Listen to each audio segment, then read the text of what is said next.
Hello, ladies and gentlemen. Welcome back to the Saturday morning D&D show. My name is Jordan, with a silent PH in the middle, and I am joined always by my wonderful co-host over there, Sir Lucian from Sir Lucian Gaming. Say hello, sir. Hello, everybody. Welcome back. Welcome, Silent PH. Welcome, silence. Yes. So sorry we were off yesterday. I just got very, very sick. I did catch the coronavirus. I'm not happy about it. I'm still testing positive, even though I feel pretty good. So that is a mindset where you're like, oh, I'm probably fine. Like, I'm not contagious. And then I go and do a test and it's like, you're the most contagious. So that's how this is spreading. Just FYI, you're like, oh yeah, I feel fine. No, you're still real sick. But I'm fine. Family's good. We're all just hunkering down, quarantining. I do want to apologize to my friend Kugo, who is going to be the guest host last week. I have invited him to many things and have had to last minute cancel many times. No. In fact, all times, pretty much. I feel so bad. But you're becoming that guy. I am that guy. He ran an Eberron campaign with me. As the player. That was when I was Zix, the goblin, in the Eberron campaign. And very, very nice guy, super fun DM.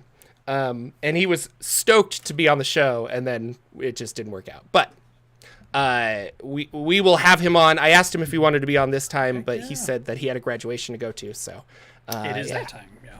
So it is that time for graduations. So I was actually super looking forward to seeing you and Kugo on and talking games. Would have been fun. So I'd be super excited to have him on anytime, for sure. Yeah, no, I'll keep it up there, and we'll just talk Eberron and D&D and stuff. He's getting really amped for what is it? The Radiant Citadel. I guess they're gonna. He invited me back, and they're gonna run a bunch of those little scenarios. In preparation for Spelljammer, and hopefully like turn it into some kind of cool Spelljammer game. And I'm like, that sounds fun. So that works out just because the book, the releases and everything. That's the perfect. So I think it would be a fun like I don't know. I'm really curious about those adventures, which is funny because I was like, I don't know. I don't really care about Candlekeep. I still haven't bought Candlekeep, aside from D&D Beyond, but not a physical book. Boy, I don't, something about this idea of this Radiant Citadel I really, really like. Yeah. So me too. And I think it's because it's maybe a location I don't know about, whereas I kind of know about Candlekeep, or I know some stuff. So I feel like I don't necessarily need to go get another book on that. I might eventually. But this one's talking about a place that we've never visited, we don't know about, it's new, and there's a lot of things, and it could tie into Spelljammer really easily. So yeah, this one's really got my interest too. Yeah. Also, as you were saying, you were just talking about that, an idea popped in my head. I'd love to see you create Zix, the Goblin, in a Starfinder campaign. Yeah. If you played him in a Spelljammer, Zix must fit in a... No, well, I played him in an Eberron game. Oh, Eberron. But you're right. Yeah. And I was a swarm host ranger, so it was all about bugs and stuff. But I mean, nano space bugs. Let's do it. Good. Like, yes, it'll be really fun. Apparently, Zris, it's your birthday. Zris is always in chat. Our friend from the UK. So happy birthday to you. That's awesome. Birthday. Mine's coming up. Oh, Secrets. It's coming up. Secret birthday. June 20th. It won't be on a show day though. It'll be close, but not quite. Special live stream event for birthday.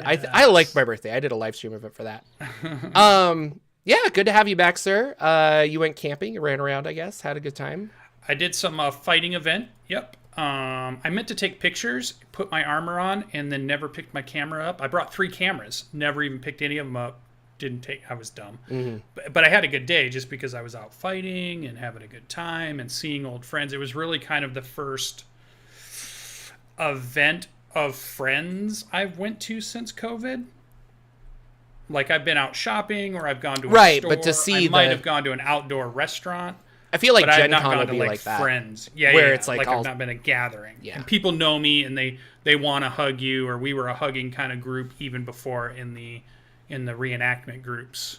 I would imagine kind of like, the play being your first big gathering of people and part of like what your normal life was before the COVID. this was kind of the same for me, was going out.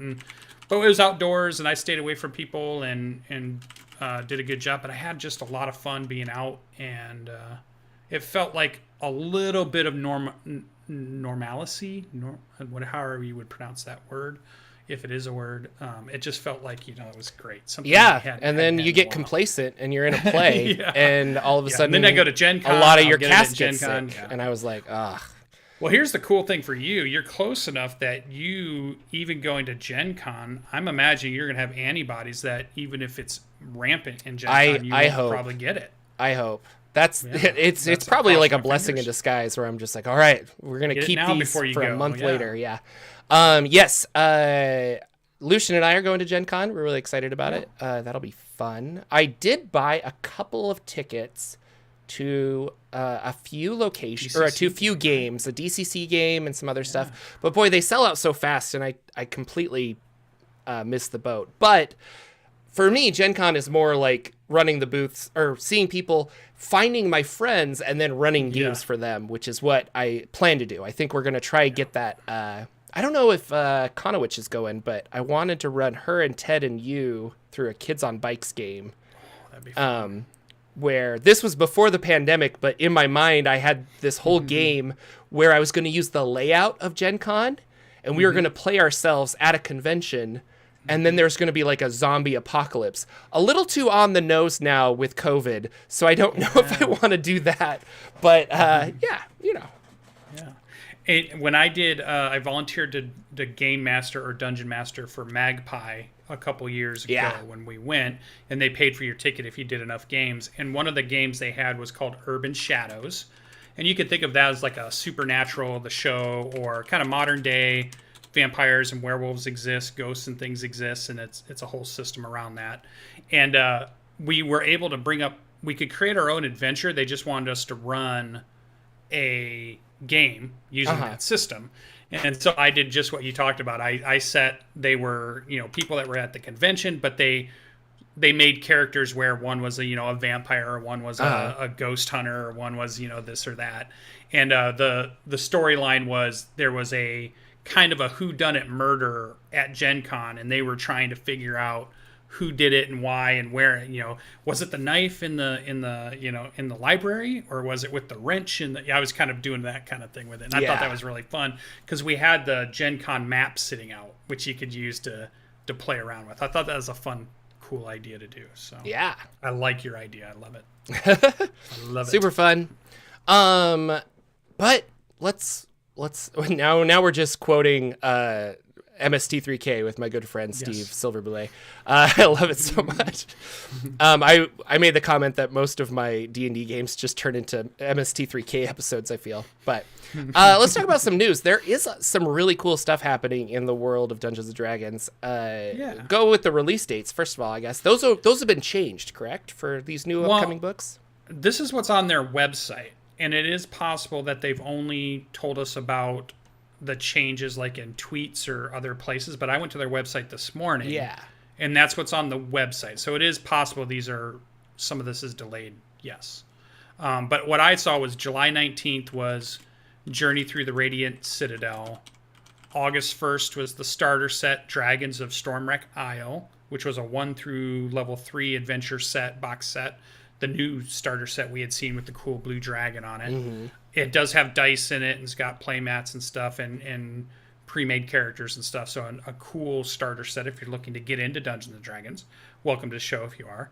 And then August 16th, Spelljammer, which was the, kind of, I think, the big summer blockbuster release for us. I love that I'm probably getting Journeys Through the Radiant Citadel, but I'm really getting ready for that Spelljammer box that I want to go pick up. Yeah, it looks like the delay was just Radiant Citadel and the campaign case of Terrain, which was one of the extra things that they were talking about. So I think they wanted that Terrain case to come out with Radiant Citadel, but it just, and that Terrain gas case, prices, I think, is the supply maps chain, it's all and crazy. Like the POG tokens of creatures, right? It's like a full-on monster encounter kit, right? Yeah. I think that's what it is. Case, yep.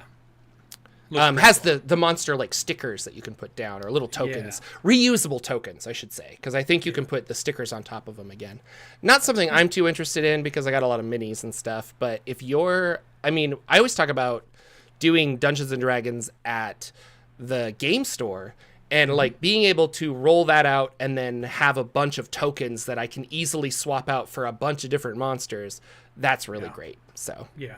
And I think if, sometimes you want to have that visual, but you just don't have the money to buy all of the terrain, all of the minis, which are really cool. You don't have time to paint them if you're buying the unpainted ones, maybe just some tokens and some stickers that move around is the way to go. So for sure. Could be frugal in your gaming hobby. Well, I was for a long time. I actually printed out a lot of paper minis. I was big into that. Yeah. But now I have friends who have 3D printers, and they hey, make this for me. I'm like, oh, cool. 3D printers. Yes. So that was the big thing. I thought I just wanted to put those up at the front of the show just so people know what's coming out for the summertime. So July 19th is Radiant Citadel, and then August 1st, Dragons of Stormwreck Isle, which I'm curious about. And then the August 16th is Spelljammer, which is that 3 mini book set that's coming out. I was going to ask you, go ahead, Mr. Forgotten Realms, where is Stormwreck Isle? No idea. I don't know if they made it. I was wondering if it's at a place we know of. Is it? I wonder where it's at. I don't know. Curious. I thought you'd know. Okay, chat. Stormwreck Isle. Chat sleuths. Where is Stormwreck? It's got to be Forgotten Realms, I would imagine. You'd think so. Stormwreck. We did talk about this. I feel Stormwreck was a 3.5 edition, nautical book that had rules for like nautical adventures and monster stuff. But Stormwreck Isle, I don't think is a place. Oh, okay. Maybe it just fits anywhere then. Yeah. Now I really want to know. Interesting. Yeah, I do too. Because to me, in my mind, it seems like that would be a Sword Coast kind of place. I mean, it sounds like a Sword Coast place. It sounds very cool. Dragons of Stormwreck Isle. Some people online are saying it might be Dragonlance. Oh, a starter. There's a Stormwreck Sea in the Magic the Gathering campaign. I don't know. We'll have to see. Yeah. Well, we'll see when we get it. Because I bought the Essentials box set and I loved it. I thought it was a great box set. And when I read through it, if you're brand new to D&D and you want something, Phandelver is always a great recommendation, and that's a good one to go with too. But the Essentials kit they put out where Chris Perkins kind of redid Chris Starter Perkins Adventure ones, that was really good too. I like so Chris if you Perkins don't do Adventures. That one, get the Essentials kit starter set, or I bet this would be pretty good too. So I'm gonna have all 3 of them. Yeah, and I bet these sell more. We were talking that these probably sell more than you think. Yeah, and that there's a correlation with I don't know, it's Christmas, my son's into D&D, I'll get this starter set, and then they get it, and then there's probably like a good 80% chance that buying that starter set also turns into a PHB purchase at some point. Yeah. So it makes sense that they're making new starter sets, because in my mind, I'm like, you already have the starter set. And then Essentials, I was like, okay, that makes sense. You're introducing some new rules. But then this one came out of nowhere. But boy, I just know that it's got to turn into direct sales. Yeah. Like for every one of these we sell, we're guaranteed to sell something else. So yeah, and I think while they were building this one, they were building additional languages of them. So I feel like this one would be one we would see if we took a trip to Europe or something and we were going through a game store. I bet we'll see a version, an Italian or a French or a German version. Yeah, I guess Spanish Portuguese is the big. Because I didn't know this until a year ago, but the RPG scene in Brazil, huge. There you go. So big. They love it. And so I'm like, that's cool. That's really cool. Very cool. Which is why a lot of these little indie itch.io stuff that Lex and I review, a lot of them are from South America, because they're just this is the stuff we love. And did you hear about the drive-through RPG Pocket Quest design challenge? I was waiting to hear about this. So this is kind of cool. I think they're trying to compete with Itch and Zine Quest and things like that. So it's not a contest, it's a design challenge. But the idea is that Drive-Thru RPG is jumping in on this. It's called Pocket Quest. And they want you to make a RPG, 20 pages or less, pretty simple, with the theme of summer camps. And that's it. And so you make this, you design this, and then and we'll have 2 months. So this started June 1st. And then by August 1st, you're going to put it up on Drive-Thru RPG, ideally, I guess. And then they have a whole bunch of like social media stuff that goes back and forth, being like, hey, I don't know, like, did you finish the challenge? You get merit badges is the idea. These images that you can put on your Drive-Thru RPG page to be like, whatever. And it's a big thing to just kind of like, whatever. You could give it away for free. You could sell it for $1. You could sell it for $15. Like, it's all up to you. And Drive-Thru likes this because it's more content on their thing and it gets people to go to the website. And obviously this is beneficial for them, but it's also really good if you're a new tabletop RPG kind of designer, or you want to like step into that realm to like, here's some support, like here's a starter kit, here's a Discord that I joined that has a whole bunch of authors and stuff. I really think it's cool. Like, I don't know. And maybe it's because I've worked with Lisa Penrose is kind of like the person that is in charge of all of this, and I've worked with her before.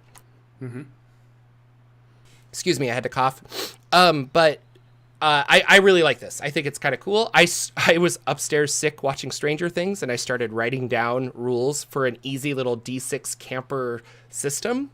So taking the ideas I was using for that modular D6 that I was trying to write and incorporating it into like, well, what if we just dumbed it down so that you're just a kid? You don't need superpowers. You're just kind of like a kid. And we'll see where it goes. I am busy, but it's one of those things where sometimes the creative fire gets lit underneath you and you're just like, oh yeah, this is amazing. And so I like challenges like this because it gives me a deadline to then complete. If there was a challenge that was like design a vertical hex crawl, I'm sure we would get this done real quick. Right on it. Yeah. But have it done by July 31st. Yeah. But it looks pretty fun. So if you want to jump in, you can. So are you designing rules and an RPG system, or are they saying a 5e pocket-sized adventure? It's a rules light RPG. Well, let me look at this. 5e. So, what are the Jam's rules? Rules light. The submissions should be no longer than 20 pages and act as standalone games. Ideal submissions are concise and easy to learn. This is not a Wizards of the Coast DMsGuild thing. This is specifically Drive-Thru RPG. And not a 5e specific contest. This is oh, this is really cool. This is the guy who created Blades in the Dark. Chat will remember his name because it's just left my brain. And he is really big into these little 3-page RPGs, and they do like these challenges once a year where they, try to create like exactly what this contest is. And it's just a way to get really like cool new ideas and stuff. Yeah. Very cool. John Harper created Blades in the Dark. Harper. There you go. So you're creating a really simple game. The theme is summer camp. So like whether you're doing it says here, a lighthearted fishing simulation game or a cryptid horror game, whatever you want to do, the theme is summer camp. There you go. And then you just have to be uploaded by August 1st at 10 a.m. Eastern. And then if you want to kind of social media it out, there's some other stuff. And then there's a free starter kit to download. And I downloaded it, and a lot of it is the badges that you kind of can use to upload, like, hey, I did this. But there are a Microsoft Word template, which I thought was really cool because not a lot of people have access to InDesign and Adobe and stuff. And then there are some other templates for Adobe InDesign and Scrivener and some of these like more robust kind of editing software and layout software, I should say. So I don't know. I've written 2 pages so far on and it says up to 20 pages. So if you just get like 4 pages or 1 page, you're probably okay. Like, it's fun. I got my idea. Okay. Nobody steal it, but I'm going to create the teenage romance simulator. Summer camp edition. Okay. Did you do summer camps as a kid? This is a good question. I did not, but I watched every single summer camp movie many there ever movies. was and wished my parents would have sent me to a summer. You Now, know- I did do Cub Scouts. Yeah, which I could guess that kind of A maybe. little bit, but we weren't gone for days on end, and we weren't like at a camp where strangers were in charge of us for a week. Yeah. You know, like I'd never done anything like that. And I had wished and wished as a kid that my parents would be able to do that. But yes. I did a lot of Googling when I was researching this. How can I send myself? What is the average summer camp stay, do you think? Like you just said I a would week. say a week. So, yeah. That would have been in my brain, a week. 6 Maybe weeks. it's a weekend? Like you literally were, and I think this is it's very popular in New England. Month and a half. On the East Coast. And I think it was one of those things where it's like, no, like parents still have to work. They still have to do other stuff. So it's like you get out of school, you have like a week off, go to summer camp, you come back 6 weeks later. Yeah. And then there's like 2 weeks after that, you go back to school. So, my poor son is not happy. He's still not feeling well. So I don't know. I went to church camps because I was a very religious family, and those were 1 to 2 weeks, if I remember. Yeah. But like I was like, holy cow, 6 weeks. So and Steve Silver Boulet will know this, but my other tour partner when I was working with the Children's Theater, her name is Megan. Megan went to summer camps all year long, she went to summer camps every summer. And when she was too old to go to summer camps, she became the camp counselors. Yeah. And then did that all for as long as she possibly could. And so she had all of these fond camp memories of like songs. And it was the like 4 to 6 weeks that she would do at camp. And when you're working there, she worked. Anyway, so I also don't have a lot of like fun camp memories, but I did watch a lot of movies. So I'm wondering.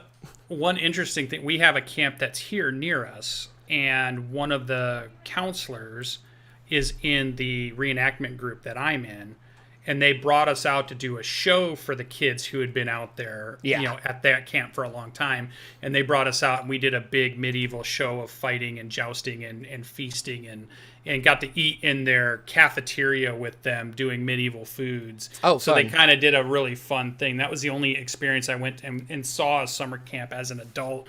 Kids everywhere, teenagers are in charge. It's like, are there anybody here over 20? What's going exactly. on? But it was the kids looked like they had a blast, and they loved. They had millions of questions about our armor and fighting, and they were just really seemed like they were having a good time. So I encourage it. I think if I had a kid, I would try to send him to a summer camp just for that fun. There was and then when I was in Wisconsin with the same Children's Theater, they hired us to do a week-long camp with the kids. That was the play. And so during the day, they would go canoeing, and then in the afternoons, they would rehearse with our show, and then they would, and so that was kind of fun because we got to stay at this really cool, that was where I saw my first baby skunk. And I was like, I can go pet one, right? No, you can't. They can still smell. Super funny. They all have funny names. So part of the writing I did was coming up with like a name generator to like come up with something funny. Camp something. Yeah, like, and I was like, oh yeah, Camp like Crystal Lake. That's never been used before. It has. It has. Yeah. Anyway, Jason. So yeah. But it got me really excited. I like RPGs. I like designing RPGs. I just have a hard time sticking to it. So I'm hoping that, blessing in disguise, COVID, I was like stuck upstairs bored. And then all of a sudden I'm like, I'm going to write. And, a whole bunch of research and time later, I have a framework of a little thing. I just need to, I need to know where my game's going, I guess. And then run it a couple times before I put it on the internet. That's the other thing. So, so Drive Through RPG, anyone can enter. I think you guys should try it. There's no print cost, and let us know if you do. Yeah, we would love to feature some of our listeners and just be like, hey, this is cool. And when it actually comes out, maybe I can do I don't know, maybe we can come. Not only highlight some of our other listeners, like I can make a video, but I would like to be like, here's Jordan's process for actually coming up with this. Like, I don't know, because I find that interesting when people are just like, so I didn't know what to do. And then my dog like threw up on my carpet, and I knew exactly what I was supposed to do. So, right, kind of funny. D&D Beyond has released a free Vecna stat block. This is a challenge 26 creature for Dungeons & Dragons 5th edition. And it is free. It is called the Vecna Dossier, I think. And this is another attempt by Wizards of the Coast, who has now acquired D&D Beyond, to get your email. They're like, here's a bunch of free stuff. You want free monsters? Hey, Vecna, you want a free Vecna? You want all this other stuff? Take those. But in order to get those, you got to sign up for free. Now we have your email. We're going to advertise to you. It's not a bad thing. It's just what they're doing. So, I feel like I also heard that there was like, you could put a picture on the back of your character sheets that you could print out, or you could have on your character sheets on D&D Beyond. And then one of them was Vecna on the margins of your character sheets. I feel like that was another thing that I saw. I don't know. Yeah. And I wonder if it kind of was part of this Vecna stat block thing. But they were talking about just like an image, or like a watermark image, or like an image that's in the background of the things you're printing out, mostly like your character sheets, I thought. I don't know, maybe. It gave a lot of new lore on him, which is kind of cool. Yeah. A lot of us in chat, it was funny, the Discord kind of, I wouldn't say blew up, but a lot of us were just like, why does he have 2 arms? Like, why does he have 2 eyes? Like, what is happening? And I was like, well, maybe he's missing his arm, and that's why he's got that, like, infinity gauntlet. But then he actively has 2 eyes. So I was a little upset. Well, not upset, but just like, what? But Vecna before he loses. I guess so. But I do like that he was hypothetically wrote the Book of Vile Darkness, and his body, they have it like in his rib cage. Like the Book of Vile Darkness is part of him. And I thought that was kind of cool.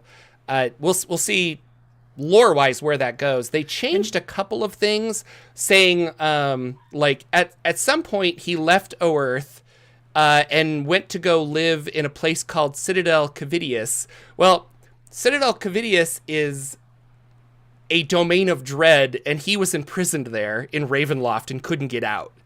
And so it was kind of funny as we're going through this. It's like, and then after that he did this, and I was like, but he was like banished there, right? And so I don't know, kind of interesting. And couldn't he have regrown his arm and eye, but somebody still has the originals? Maybe. Relics, and that's what they're running around with, but he's regrown because he's undead, though. Like, lich. Is he really regrowing things? I don't know. He's the magic power that he has. I guess so. I think he could have 4 arms if he wants them. There you Tentacles. go. So, this also goes in with our conspiracy theory about the obelisks within all of the 5e adventures. That in the final adventure, or Icewind Dale, they specifically state that Vecna has been placing these out. So it was like, okay, and now we have this brand new design for Vecna that isn't the Magic the Gathering design for Vecna. And I thought that was really interesting. This is a very different art take on Vecna from the Magic the Gathering one. And it also says within the text here that Vecna is a lich out of time, in that he can kind of go whenever and wherever he needs to be, tying in again with these obelisks that seem to have existed, didn't exist, kind of a thing going around. So I think this is all part of the push for 5.5 6th edition.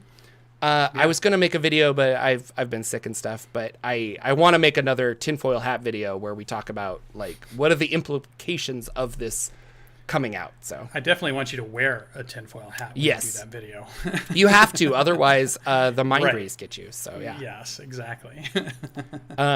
He does have the new stat block features where he has a counter spell that is a ability, not a spell. So you can't counter his counter spell. Kind of sucks. I would be curious to run this and have people be like, well, you know. And Sly Flourish did a really good analysis of the Mordenkainen's multiverse book. What was that called? Monsters of the Multiverse. I'm an idiot. compared to like that stat block compared to the original one in like Volos. And he specifically brings up the wizards where this wizard can cast these spells. And then in the new one, it's like we've turned those spells into abilities. So now the abilities can't be countered.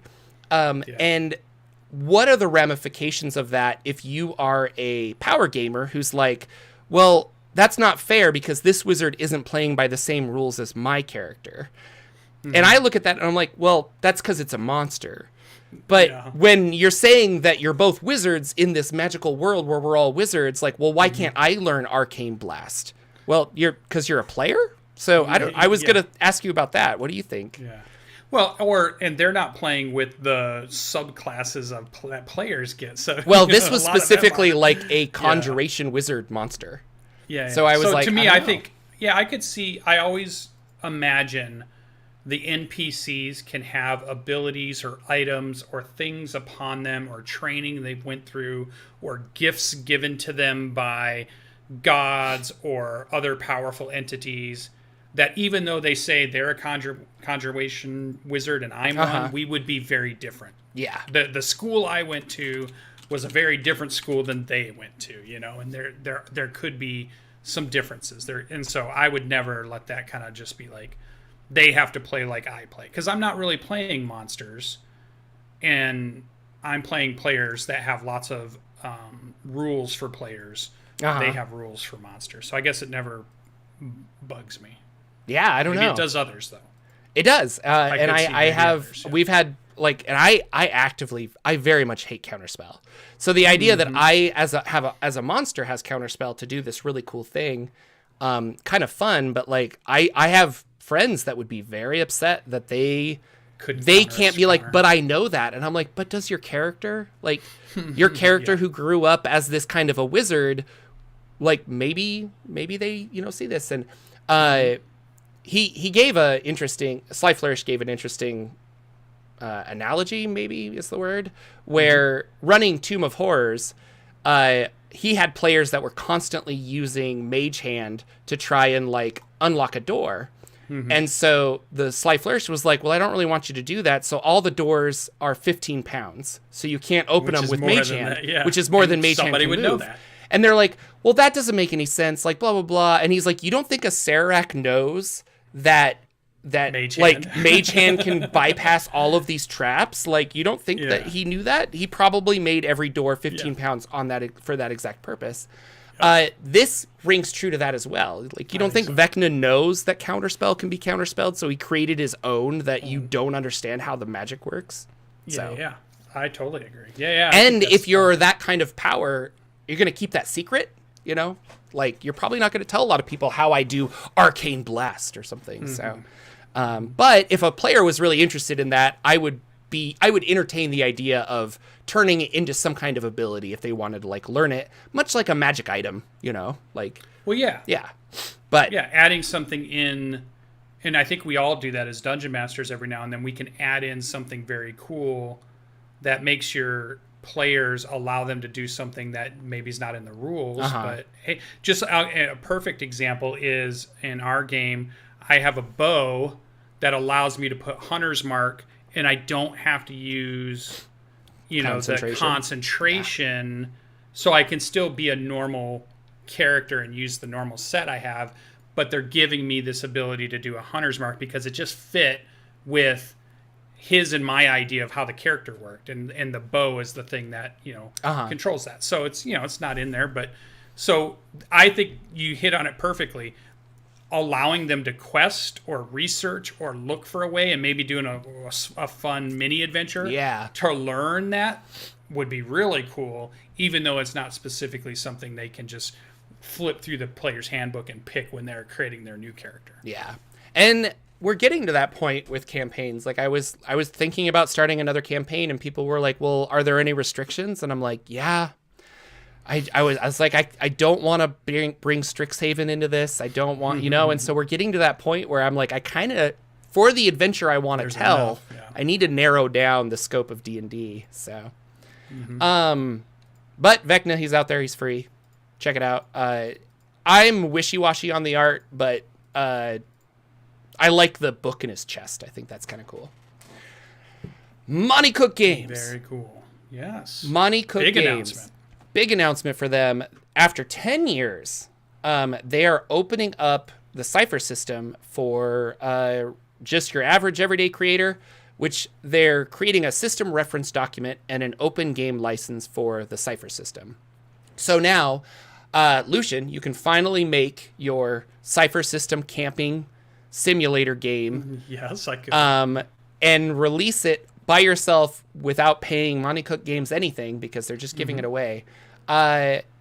This kind of surprised me in that I was like, why didn't they have that? I guess they didn't. And then you think about it, they really do everything in-house. They're the most unique game company because they don't hire a lot of freelancers. Everybody's kind of like these on-staff paid people that are generating games for Monty Cook Games. And that's cool. This will also open up Monty Cook Games a whole bunch. And we were talking about this on the Discord as well. And I thought it was because of the rise of 5e Kickstarters. And they were like, well, we want to make sure that, you know, Monty Cook Games, like some supplement made for Monty Cook Games could also have a cajillion kind of things about it or make $1 million and get in the news. But the Discord was saying that it's probably Morkborg and some of the indie ones that gave theirs out earlier, like Mothership, like completely free right from the get-go. And those have acquired a very large fan base in a small amount of time, and they think it's because of the OGL. And so it's like Monty Cook Games is like, well, do it, you know, like make one for Cypher System. Anyone can make anything because they'll still own Numenera. They'll still own all of the games they've made, obviously.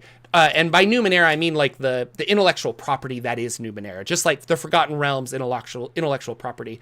Just because I make a game for 5e, I don't get to use the Forgotten Realms. And just because I make a Cypher System game, I don't get to use Numenera. So, but thoughts? I mean, you love Monty Cook and Cypher. I love the Cypher system. Yeah. And the one that comes to mind to me when you're saying others that have done it, Powered by the Apocalypse kind of feels a lot like this. And I think its popularity is because there's so many creators that can use Powered by the Apocalypse to make the games that they want. So if you want to build more community around Cypher around your system games, we like can't Cypher, just wait for their team to build all of it. Give the community the ability to come in and start building lots of cool things too.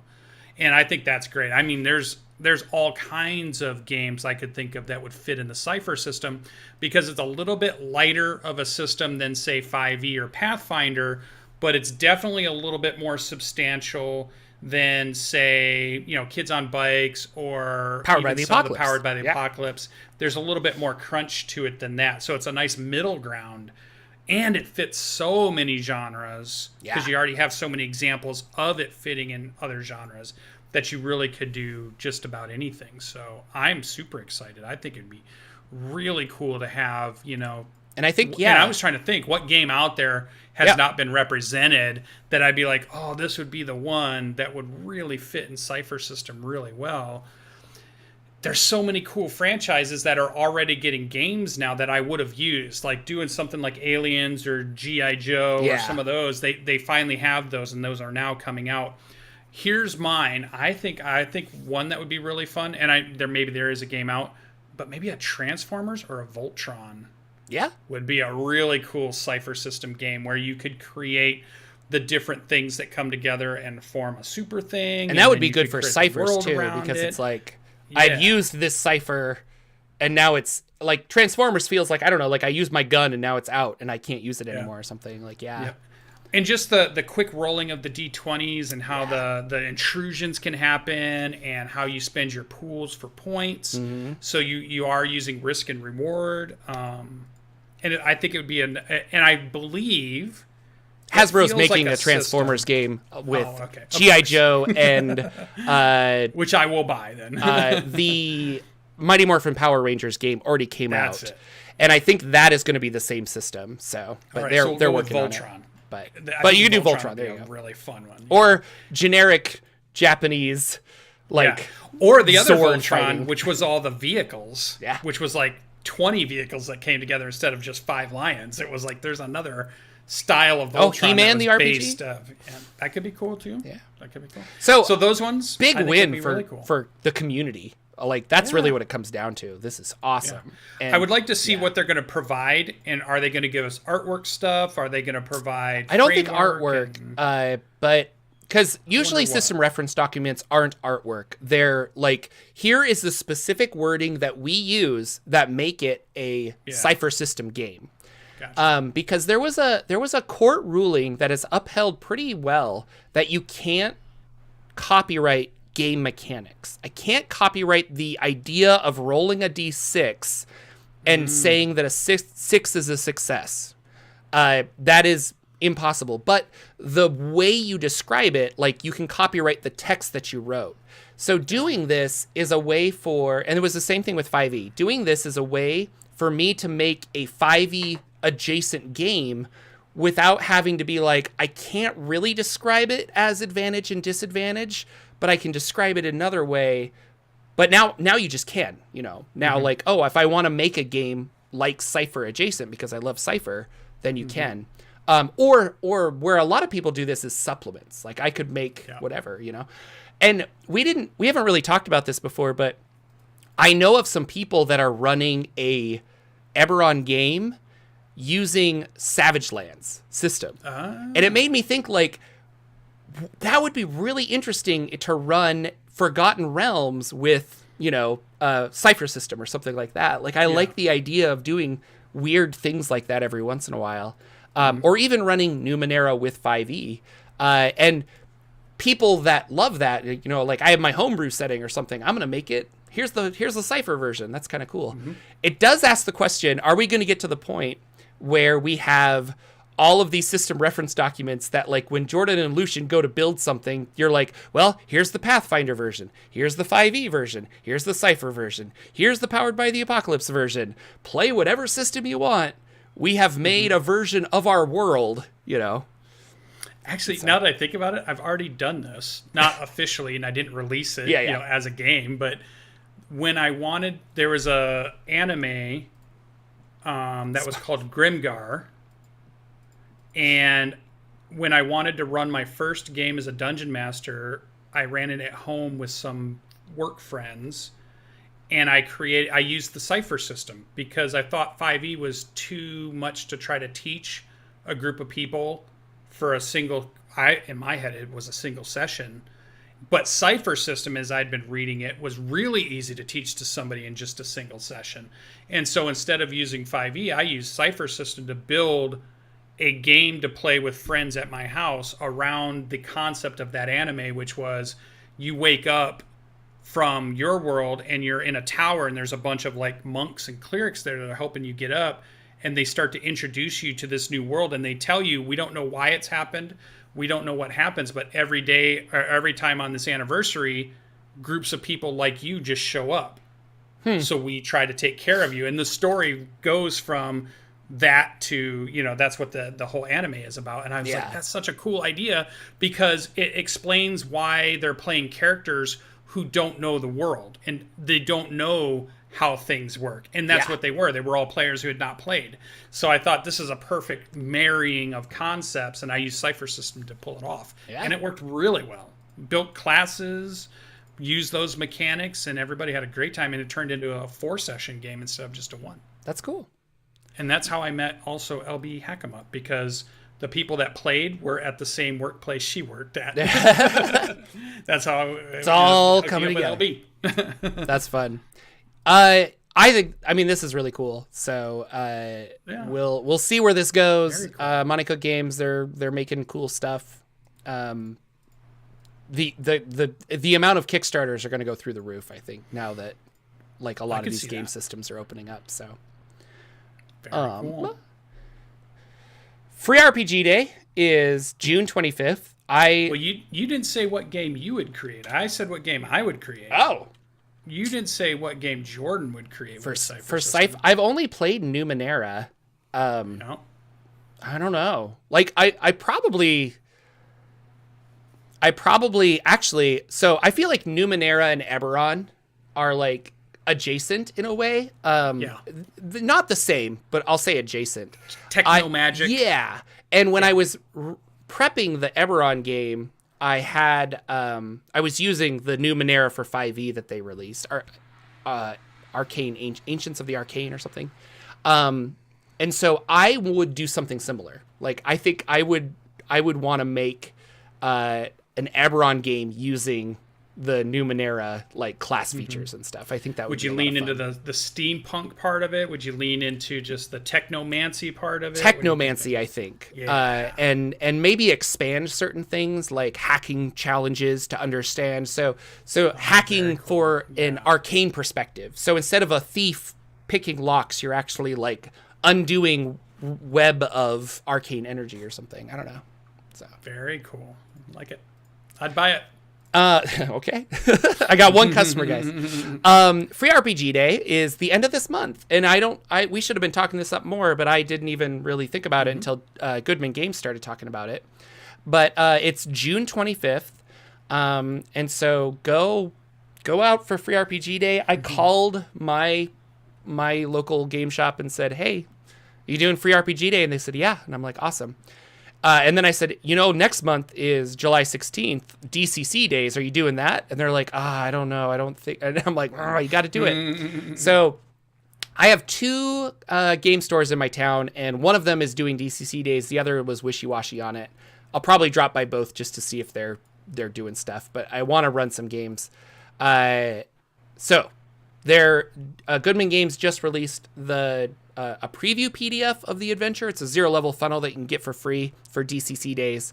And for Free RPG Day, they're going to release a whole bunch of stuff too. You can go to freerpgday.com or goodmangames.com. But keep those on your calendar, June 25th and July 16th. I feel like Free Comic Day is around that time too. Or like maybe it's just my store. Free Comic Day is in May? Is it? Because I feel like my store combines them. Because when I go to pick stuff up, they have RPG stuff, but then they also have like, here's some free comics here. Yeah, it's probably because they have leftover stuff. So Free Comic Book Day is at the first weekend in May. Oh, okay. So that is come and gone. That was May something. The next one is May 6th next year. So, but no, my game store does Free Comic Book Day as well. And so you'll notice but their comic selection is so small. I think it's just one of those, if you're in that nerd area, you're like, yeah. And we also sell some collectibles on eBay. I think they all kind of that's how they make money. I don't know. So yeah, very cool. And my comic book store sells a bunch of Magic the Gathering and Pokemon cards. And so I'm sure it's all I don't know. Anyway. It's really one of the greatest stores on earth, really. Yeah, there you go. Happiest place on earth. So keep those dates in mind. Yeah. Pathfinder report, go. Well, not so much a report, because a lot right now of releases are adventure paths and things. We are about to get the big Drift Crisis in Starfinder. For any of you Starfinder fans out there, that looks really fun. They've been putting out more videos on it. But I was just reading my Book of the Dead again just the other day, and there was something in here that I thought was really cool. They were talking about the types of undead, and the way they write this is kind of like listening to a Mordekainen or a Volo. When they're talking about, they have a first-person kind of view person who's, in my studies, I found this and that. And they were talking about undead, and I thought the way he described them, or this author described them, was really cool, because they said you have the type of undead that's called a consummate undead. And these are the ones that choose to let negative energy in, and it allows undead-like features to happen. So your vampires, your liches and things like that. They're seeking it out, and they're allowing this negative energy in. But then it talks about the hungry undead, and these are the ones where their hunger has gotten so great, it's the hunger that animates them, not necessarily the desire for power or the desire to do something. And so they're a different type of undead, and that negative energy only affects a certain part. So the consummate, they let the negative energy in their entire body. Whereas the hunger is all about, there's just a certain part of an undead. And then there's this other part that they were talking about. So there's 3 different ways that negative energy affects things, and that kind of decides or helps put them in a category of undead. And I thought that's such a cool concept that I've never gotten out of Dungeons and Dragons, because they never really tie in skeletons and zombies. Whereas this kind of goes in and says, this is what's happening. Negative energy is causing these things. If you have a full body negative energy, you're kind of this type of thing. If you're maybe just your brain, or maybe just your stomach is the only part where the negative energy has come in, now you're a white, or you're something that's like I was trying to think of not a wraith, but the ravenous ones. I'm just thinking, zombies are always trying to eat. And stuff. Yeah, ghouls, ghasts, those kinds of things. And then the ones that are constructs are ones where the negative energy is animating what's and that's left, where you get like a skeleton. But there's no there's no consciousness to it. It doesn't do anything on its own. It's negative energy that is working on inanimate material, and that still is bones or whatever, and stuff like that. And like, you're right, so zombies and skeletons and the things that are like that. So I thought that was a cool way to explain how undead work. And then they go into character options and how you could have this be a part of, like, maybe you're a part of this, or you're a hunter of this, or whatever. So if you haven't gotten this book, it's a great reference just to read about thinking about undead in general, even if you're not using the specific rules from Pathfinder 2nd Edition. I just love the way they put this in, and it could be a resource for any of the games. It's almost like a scientific view of it in a way. Yeah. Yeah, like they were really studying how and what is happening. And they talk about the balance between death and what life is. And he goes into this cool argument about life is only the vessel so death can exist. Like, you have to have life, and it has to die for there to be the undead, the dead. So there's this cool dynamic it talks about in the book. It's just very interesting. So I just thought, a cool resource. Even if it's not the game system you're playing, it's a really fun resource if you're into dead. And I love, my favorite thing to add to any campaign is undead stuff, because to me, players going full bore, I'm going to kill, mutilate, destroy undead is never wrong, right? Maybe it's wrong to go and attack the orc village, or maybe it's wrong to fight the elves or something. There's a lot of moral conundrums that you can get into at times at tables. But the evil reanimated corpse. Go after the zombies. Nobody's ever on the side of the zombies or the skeletons, right? So I always thought that's always someone good, else just tell his zombie wife and kids. And then there's probably a zombie fan out there of the show, and they're like, look at that again. Zombie lives matter, guys. Man, he's against the undead. That's funny. So he's officially come out as being against the undead hordes of the Underdark. Yes. That's funny. No, that's cool. And actually kind of ties into the I did a YouTube video on souls, and like what is a soul and what happens to your body and stuff. And there are some interesting rules, and it's left ambiguous for a reason. But the idea that humans in a D&D RPG setting have a dual existence where their soul actually belongs to another realm and their body belongs to the material realm. And I thought that was a really interesting way of saying it. And then they were extrapolating on that, like, fae creatures, their body and soul are both tied to the fairy realm. So if they die on the prime material plane, there's no body. Like, both of it dissolves back into the fairy realm, into the Feywild.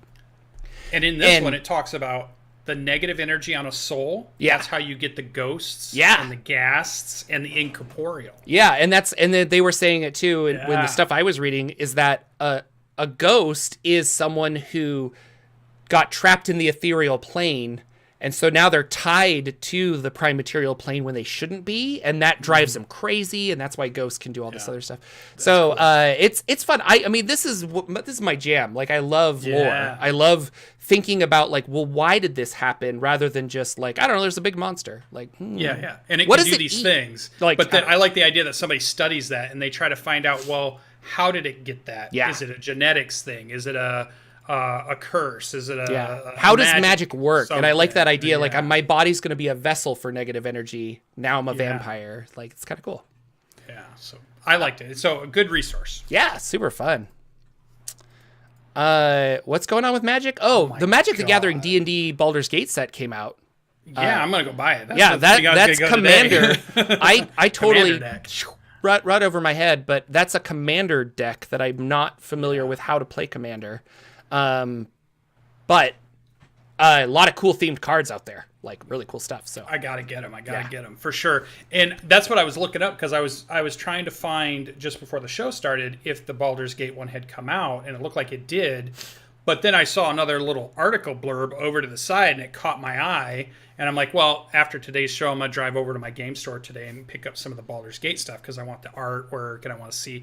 And again, I haven't played Commander. I was going to ask you how to play Commander because you're the Magic the Gathering aficionado. I just know that it can be 2 to 4 people that can play. But yeah, and I think you have to have one rules. You can only have one type of a card in your deck, and it has to be 100 cards. Yeah. So so it's a different format. It's a different format, but it's still Magic. Yeah. You're still playing Magic. Yeah.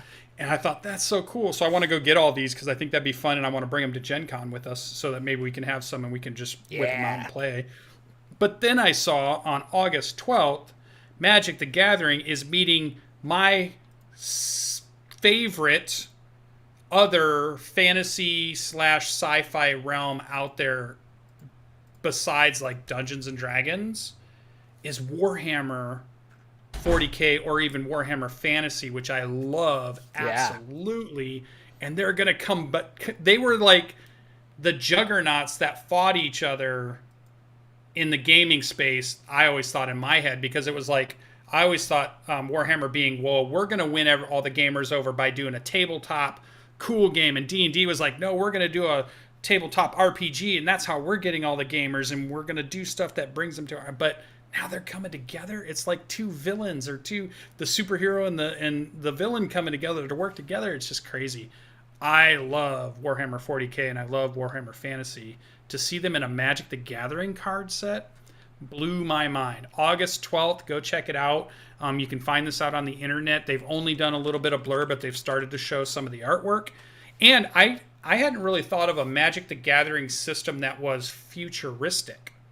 In my head, and I think they have done this, but in my head, only I recently. think of Magic the Gathering has been fantasy, Yeah. Magic-based. And in that, medieval fantasy or ancient fantasy kind of stuff. It never dawned on me because they just did that Neo-Japanese one. That's the one I'm, but I'd never thought of, like, how do we do a modern-day one, right? Or even just a futuristic one. Now we're going to do Warhammer 40K.